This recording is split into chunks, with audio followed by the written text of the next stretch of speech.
Stanionis likes to bring his jab hand up before he throws it. Before he throws it, he gives a little tail, right? So look, he brings it up and then he shoots the jab, right?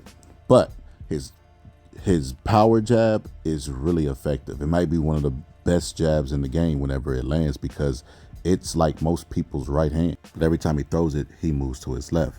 And because he's throwing a power jab and puts so much into that jab, his right foot is crucial. And he's trying to create angles, so he moves that right foot. And right there, he gets knocked out of position because it wastes tenths of seconds. So see, right there, he moves to his left, try to create an angle, and then he moves that back leg back to shoot off of it. Now, his opponent picked up on this during the fight. The first exchange that I noticed that he picked up on it is right here. You see Stanionis stretched out, you know, and he just catches Stanionis' jab and delivers a jab of his own, you know, and then he started to throw to where Stanionis was going to be. Right here, he throws to his right, which is Stanionis' left, and catches Stanionis as he's pivoting. Then he throws again. He started doubling and tripling up on the jab because he knew where he was going to be. He started throwing it to where Stanionis was going to be, and he knocked him off balance. He even started getting creative with it, throwing to Stanionis' lead hand, knocking him off balance where he's going to be ahead of him. Just a little minor adjustment, and he just built off of it and got creative. Look, those where he's going to be again, knocks him off balance.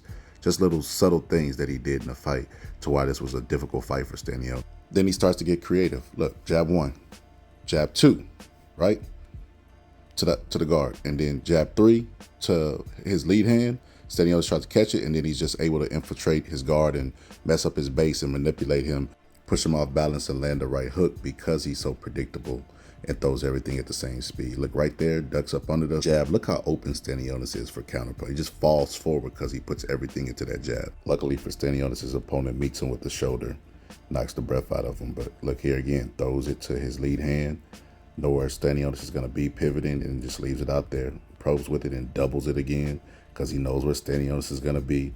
Like I said, he took away Stanionis' jab just by that little thing alone, pushing him back. See, off balance, got his weight on his heels, probing with the jab, leaving it out there. He just got really, really creative with it and comfortable with it because he throws at the exact same speed.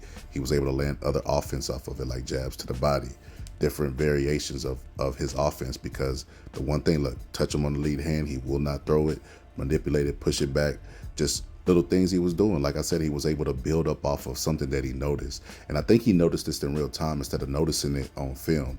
And he was able to push Stanionis back. Stanionis trying to get ground, just leaves it out there, pushes it back, and is able to throw hooks off of it. His opponent got so creative and so smart instinctively that he switches to the southpaw's position. Most fighters do this whenever they're hurt, but he did it strategically to take away this guy's jab and to force him to move in a direction that he wasn't comfortable. And look, from then on, he kept backing him up with the jab. And this little adjustment forces Stanionis to be confused and put his hands in his pocket right there. Like he doesn't know what to do. He has his weight on his heels, and he's just getting backed up and controlled by the southpaw jab. Again, taking away Stanionis' best dimension, and he looked like a basic fighter.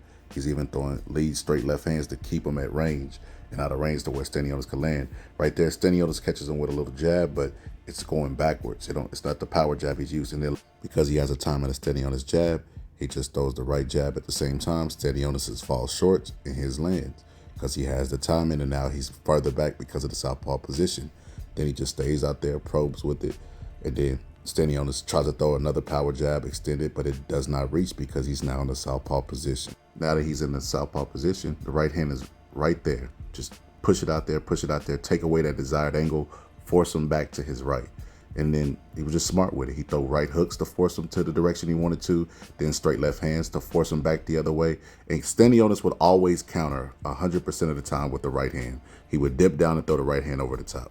Sometimes it landed, sometimes it didn't. In this case, it didn't.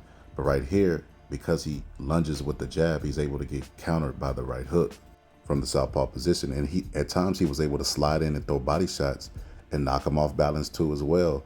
And winning in those exchanges, right here, the jab flows over the top, and then he just hits him with body shots because he put so much into that jab, he doesn't think about his defense. Now, of course, he tried to counter by stabbing him to the shoulder and see if that would keep him off of him, but it didn't. And then there goes the lead right hand that Stanionis started to use because his jab was now taken away. And look, he pivots to the angle that Stanionis likes to pivot to and throws a straight left hand, beats him there, and then Stanionis doesn't throw. He doesn't throw because he has to get his feet set because he wants to be comfortable when he throws that jab. They look, right hook, bam, to move him in the direction that you want to move him. Stanionis tries to answer back, slaps with the left hook and then with the right hook, and they end up fighting in the circle because he now knows, see, probes and throws it where's he going to be. He tries to beat Stanionis to that angle. And all night it was a battle of the angles. And he, like I said, he would throw hooks to move him and maneuver him. And it looked for a second that they were like fighting in the circle because they literally were, because he was aware of this. And the entire time that he was southpaw, Stanionis would just counter with the right hand because his jab was taken away. See, he would duck up under the jab and then try to come over the top with the right hand. He would arch it just a little bit, but that was it. And sometimes it would land. Other times it would be deflected and countered with the right hook. Bam! Then throw the straight left hand, get him out of that direction and move in the other direction, followed by the right hand to get him where you need him, and then pull out of range and then counter with the jab. It's just simple stuff. Then right here, he actually lands the jab. But he gives up so much, he's not in position to throw any other punch. He has to reset his feet and then try to throw another jab. And then he throws the straight left hand to get him out of position because he knows he has to set his feet. Then he sets his feet and throws, and he just pulls out of range. And his counter punch opportunity is there for him, but he just doesn't take advantage. He takes that exchange and that miss to rest. But in this exchange, not so friendly. Right there, he catches him lunging in and catches him with the right hook and dazes him. And that's what will happen in the fight. Boots will sit back, you know what I mean? And time Stanionis' jab, catch it with his right hand, and land uppercuts like he did against Sean Porter. You know, this style is tailor-made for Boots. Right here, Boots throws a straight left, overextends, and then Sean Porter throws the jab, hello, and then he gets countered with the right hook. Boots will just lay back, set trips all night, and catch him with the right hook and the uppercut. This will be an easy stylistical fight for Boots. The only reason I don't pick Boots by stoppage is because I think Boots might be dead at 147 as far as the weight goes.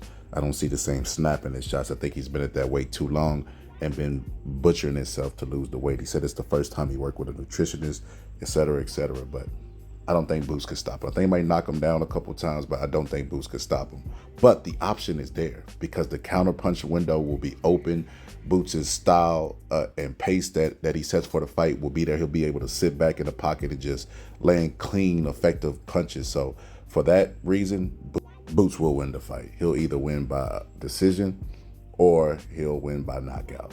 I'm leaning more towards decision, like I said, because I think Stanionis is real tough. He'll get up from getting knocked down and finish the fight, but it's going to be a tough night for Stanionis stylistically.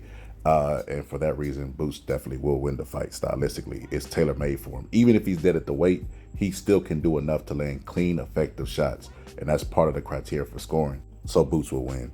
But if you're on TikTok and you're watching this video, come hang out with us. We will be doing a live on YouTube. There's the barcode. But anyway, it's the Boxing Scholar, and I'm out.